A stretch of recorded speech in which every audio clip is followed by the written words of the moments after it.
साथियों, वाद्य वंदना चैनल में मैं डॉक्टर प्रकाश महाडिक आपका हार्दिक स्वागत करता हूं। खैरागढ़ रियासत में राजा वीरेंद्र बहादुर सिंह और रानी पद्मावती देवी जी का खैरागढ़ नगर के विकास में विशेष योगदान रहा है। इन विभूतियों द्वारा किए गए कार्यों का परिचय प्राप्त करना ही इस वीडियो का विषय है। खैरागढ़ यह जगह छत्तीसगढ़ राज्य के राजनांदगांव जिले में स्थित है। राजनांदगांव रेलवे स्टेशन से खैरागढ़ की दूरी 40 किलोमीटर है। खैरागढ़ अपने ऐतिहासिक वास्तुशिल्प एवं समृद्ध सांस्कृतिक विरासत के लिए प्रसिद्ध है। इस स्थान के नामांकन के संबंध में दो मत दिखाई देते हैं। प्राकृतिक दृष्टि से यह स्थान वृक्षों से भरा हुआ था और उसमें भी खैर के वृक्षों की अधिकता थी, इस कारण नगर का नाम खैरागढ़ पड़ा। दूसरा मत है कि श्री खड़गराय ने पिपरिया, मुस्का और आमनेर नदियों के मध्य टापुनुमा जमीन का चयन कर एक नगर बसाया, जिसे उनके नाम पर ही खड़गगढ़ नाम दिया गया। बाद में खड़गगढ़ का ही अपभ्रंश खैरागढ़ अस्तित्व में आया।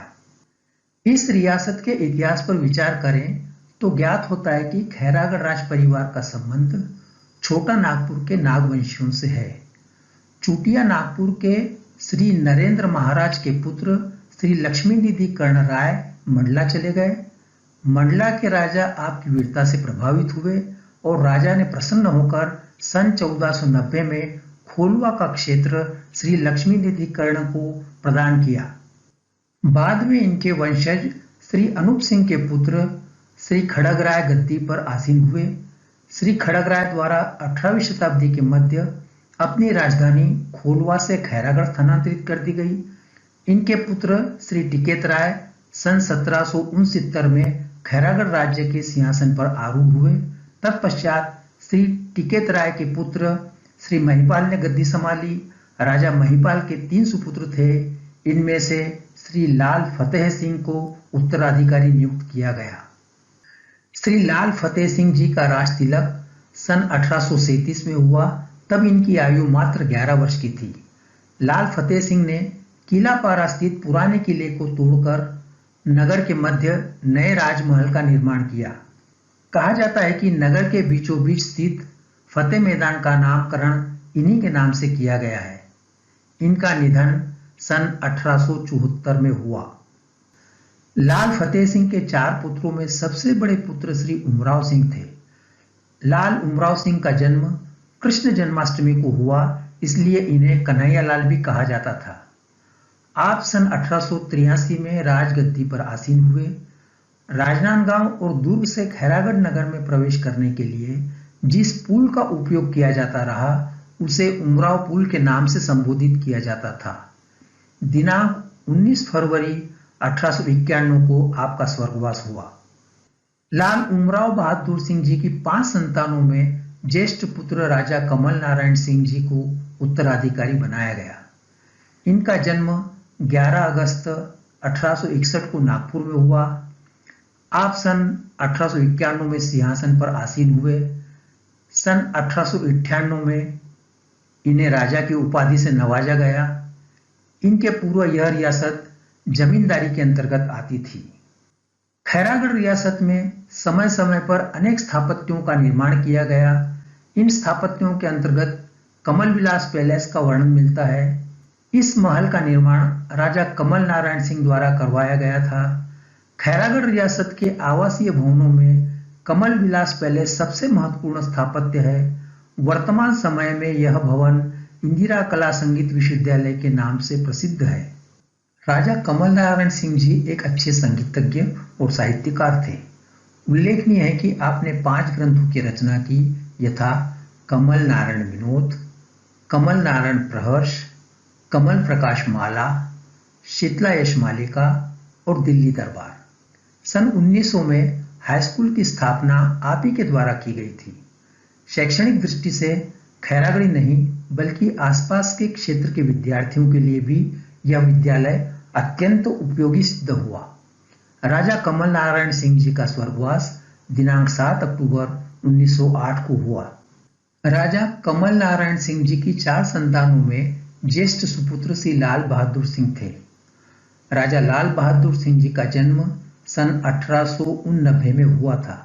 ये सत्ता पर विराजमान हुए सन 1908 में। राजा लाल बहादुर सिंह जी का देहांत दिनांक 22 अक्टूबर 1918 को हुआ। इनकी 4 संतानों में युवराज वीरेंद्र बहादुर सिंह ज्येष्ठ सुपुत्र थे। राजा वीरेंद्र बहादुर सिंह और रानी पद्मावती देवी जी के द्वारा किए गए कार्यों की जानकारी के पूर्व उनके संक्षिप्त जीवन परिचय से अवगत होना उचित होगा। राजा वीरेंद्र बहादुर सिंह जी का जन्म दिनांक 9 नवंबर 1914 में हुआ। इनका राज तिलक दिनांक 10 दिसंबर 1935 को संपन्न किया गया। आपका विवाह उत्तर प्रदेश के प्रतापगढ़ की राजकुमारी रानी पद्मावती देवी जी से दिनांक 28 मई 1934 को संपन्न हुआ। इनके यहाँ 3 राजकुमारियों ने जन्म लिया। तत्पश्चात इन्हें 2 पुत्र रत्नों की प्राप्ति हुई, यथा राजकुमारी उषा देवी, राजकुमारी इंदिरा, राजकुमारी शारदा देवी, युवराज रविंद्र बहादुर सिंह और कुमार शिवेंद्र बहादुर सिंह। राजा वीरेंद्र बहादुर सिंह जी की शिक्षा राजकुमार college Raipur, Mayo college Ajmer, Ewing Christian college Allahabad और आगरा विश्वविद्यालय में हुई। आपने लखनऊ में सन 1932 से 1935 तक सैन्य प्रशिक्षण भी लिया था। मेजर के रूप में आपने सेवाएं प्रदान की थी, इसलिए आपको मेजर राजा वीरेंद्र बहादुर सिंह के नाम से भी संबोधित किया जाता रहा है। दिनांक 15 दिसंबर 1947 को राज्यों का विलीनीकरण हुआ। विलीनीकरण के इकरारनामों में राजा वीरेंद्र बहादुर सिंह जी हस्ताक्षर करने वालों में प्रथम नरेश थे। आप मध्य प्रदेश विधानसभा के 4 बार विधायक चुने गए। सन 1952 से 1957 की अवधि में आपने उप मंत्री गृह विभाग के रूप में कार्य किया। दूसरी लोकसभा सन 1957 से 62 तक आप राजनांदगांव लोकसभा सीट से सांसद रहे। आपको सन 1948 में भारतीय विदेश सेवा में नियुक्त किया गया।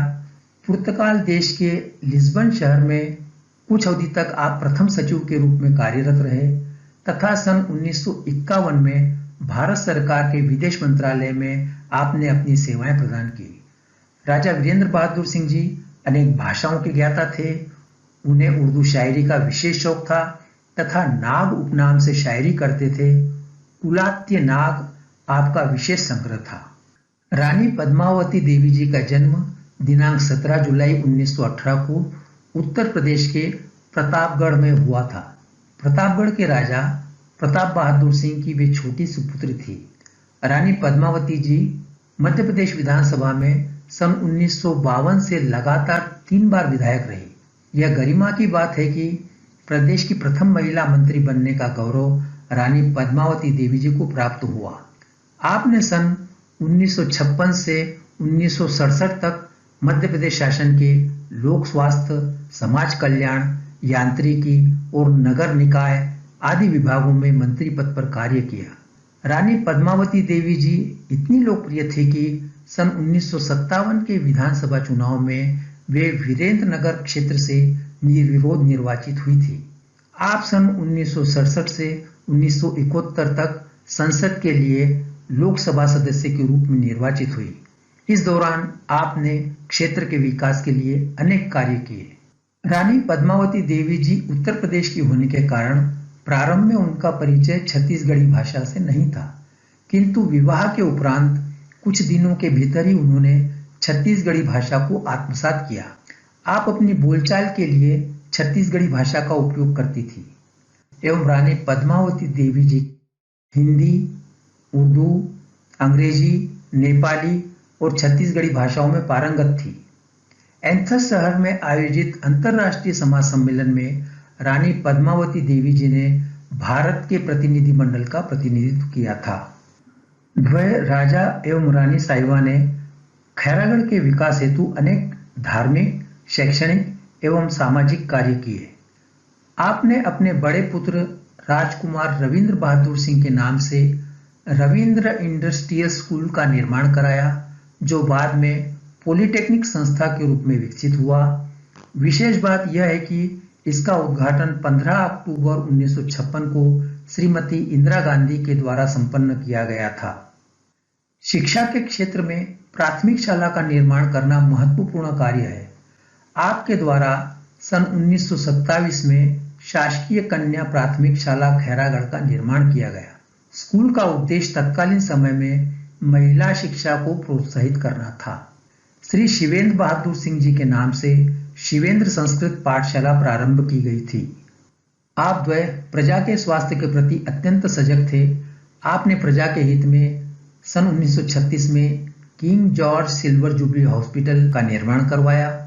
वर्तमान में यह शासकीय चिकित्सालय के रूप में खैरागढ़ में संचालित किया जा रहा है। इस हॉस्पिटल में सन 1947 में एक्सरे मशीन की व्यवस्था की गई थी।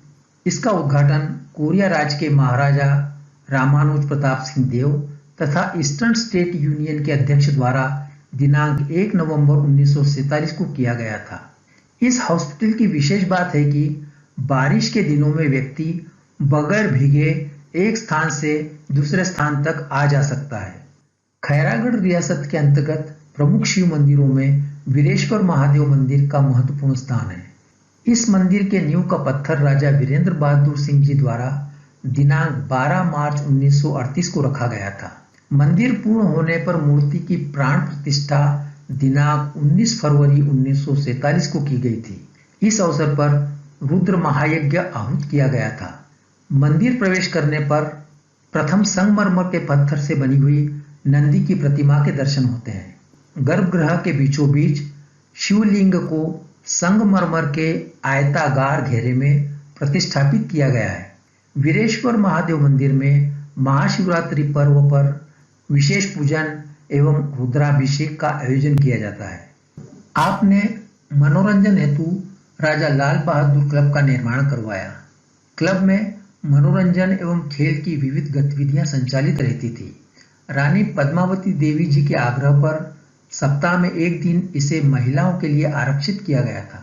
महिलाओं के लिए बैडमिंटन और कैरम खेलने की व्यवस्था की गई थी। आपके शासनकाल में महिलाओं के लिए सिलाई, बुनाई और संगीत शिक्षा की व्यवस्था भी की गई थी। इसके अलावा लड़कियों को घुड़सवारी और बंदूक चलाने का भी प्रशिक्षण दिया जाता था। उल्लेखनीय है कि राजा लाल बहादुर क्लब का पुनरुद्धार कर दिनांक 5 जनवरी 2008 को गणमान्य अतिथियों की उपस्थिति में इसका लोकार्पण किया गया। खैरागढ़ में सन 1930 में पीने के पानी की व्यवस्था के लिए नलघर अर्थात जल प्रदाय गृह की व्यवस्था की गई थी और साथ ही विद्युत के लिए बिजली घर का निर्माण भी किया गया था। उस समय आसपास की अन्य रियासतों में बिजली की उपलब्धता नहीं थी, किंतु खैरागढ़ में बिजली का उपयोग होना प्रारंभ हो चुका था। इस प्रकार खैरागढ़ के लिए बिजली की उपलब्धता होना अपने आप में विशेष बात थी। भारत में संगीत और ललित कलाओं में रुचि रखने वाले खैरागढ़ का नाम बड़ी श्रद्धा और आदर के साथ लेते हैं। राजा वीरेंद्र बहादुर सिंह जी एवं रानी पद्मावती देवी जी का इस क्षेत्र के लिए सबसे बड़ा योगदान इंदिरा कला संगीत विश्वविद्यालय की स्थापना करना है। सामान्य विश्वविद्यालयों की स्थापना करने की तुलना में संगीत और कला के अध्ययन हेतु विश्वविद्यालय की स्थापना करना कठिन कार्य था। उस समय संगीत और कला की शिक्षा के लिए विश्वविद्यालय की कल्पना करना ही अपने आप में क्रांतिकारी विचार था। खैरागढ़ जैसे छोटे नगर में विश्वविद्यालय की स्थापना हेतु एक वृहद स्थान की आवश्यकता थी। ऐसे में रानी पद्मावती देवी जी और राजा वीरेंद्र बहादुर सिंह जी ने अपने निवास स्थान कमल विलास पैलेस को विश्वविद्यालय की स्थापना के लिए राज्य शासन को देने का सहर्ष निर्णय लिया। यह संयोग रहा कि राजकुमारी इंदिरा की स्मृति में स्थापित इंदिरा कला संगीत विश्वविद्यालय का उद्घाटन श्रीमती इंदिरा गांधी जी के कर कमलों द्वारा दिनांक 14 अक्टूबर 1956 को विजयादशमी के पर्व पर संपन्न हुआ। खैरागढ़ नगर को भारत ही नहीं बल्कि पूर्ण विश्व में इसी विश्वविद्यालय के कारण पहचान मिली है। कुछ लोग खैरागढ़ को संगीत नगरी भी कहते हैं। अपनी कला प्रेमी सुपुत्री राजकुमारी इंदिरा की स्मृति में इस विश्वविद्यालय की स्थापना से स्पष्ट है कि रानी साहिबा एवं राजा साहेब कला प्रेमी, विद्या अनुरागी एवं साहित्य समाराधक थे। विश्वविद्यालय के दीक्षांत समारोह में एवं अन्य आयोजनों में आप द्वय शिरकत करते रहे हैं। आपने विश्वविद्यालय के प्रो चांसलर के रूप में सेवाएं प्रदान कर विश्वविद्यालय के विकास में योगदान दिया है। संस्कृति के प्रति राजा वीरेंद्र बहादुर सिंह एवं रानी पद्मावती देवी जी का लगाव इतना गहरा था कि उनके द्वारा एक ऐसे विश्वविद्यालय की स्थापना की गई जो पूरे विश्व में संगीत एवं ललित कलाओं का अग्रणी विश्वविद्यालय माना जाता है। कला और संस्कृति के लिए आप द्वय त्याग की मूर्ति हैं। खैरागढ़ रियासत के इतिहास को तथा राजा वीरेंद्र बहादुर सिंह जी और रानी पद्मावती देवी जी के व्यक्तित्व और कृतित्व को चंद शब्दों और छायाचित्रों में सिमटना संभव नहीं है। काल के आगे हम सभी नतमस्तक हैं। राजा वीरेंद्र बहादुर सिंह जी दिनांक 27 नवंबर 1990 को लगभग रात 8 बजे इस संसार से विदा हुए। दिनांक 12 अप्रैल 1987 को रानी पद्मावती देवी जी पंचतत्वों में विलीन हुई। खैरागढ़ के वीरेश्वर मंदिर में आप द्वय के समाधि स्थल विद्यमान है। खैरागढ़ के विकास में राजा वीरेंद्र बहादुर सिंह और रानी पद्मावती देवी जी का जो योगदान है उसे कभी भुलाया नहीं जा सकता है। उसी विकास की बुनियाद पर आज खैरागढ़ विकास के पथ पर अग्रसर है। आपने इस वीडियो का अवलोकन किया इसलिए धन्यवाद। आपका दिन शुभ हो।